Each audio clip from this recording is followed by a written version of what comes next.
Working for small companies that had great ideas, huge plans, high ambitions to really get ahead. Working with those guys and actually coming up against the barriers of apathy, people not buying their products, struggling to actually reach out and get into their markets they wanted to go into. It's a business philosophy, I guess, that started to evolve, which is actually to back up a small idea, you need some scale. It is challenging doing business from this part of the world. In the businesses we're in specialist markets, we're in high performance technology.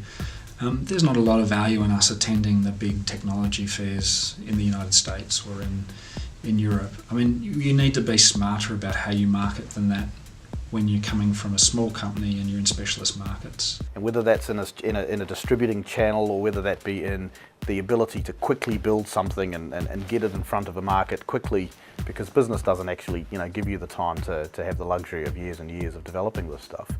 It's something that frustrated the heck out of me, to be honest. So it is about, if you're coming from New Zealand, you're trying to get into these markets, it's about finding a different way. You can't play the same game as the big brands. I worked for a number of one-man bands. I was the chief engineer, chief technology officer, developer and general gopher, and that was great, but it didn't go anywhere.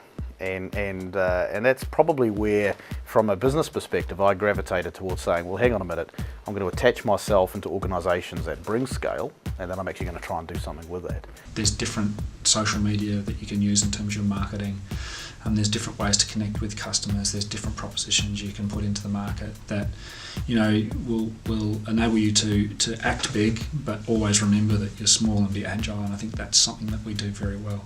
Unless there's a mindset that says, we're not just going to sell 10 of these, but we're going to sell 1,000 of them or 100,000 of them. I shudder to think how many air miles have been clocked up by folks here in New Zealand that have had some great ideas and just simply haven't identified that channel to market.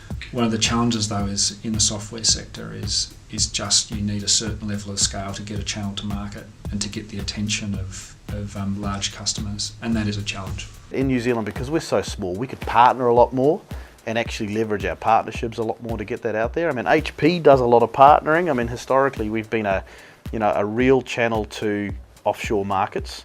Collaboration, and that's where I think our thinking at Jade now is that open innovation is the way to go in terms of software in New Zealand. So how do we work together? How do we share the intellectual property, nurture it, build on it, and find channels to market for those good ideas?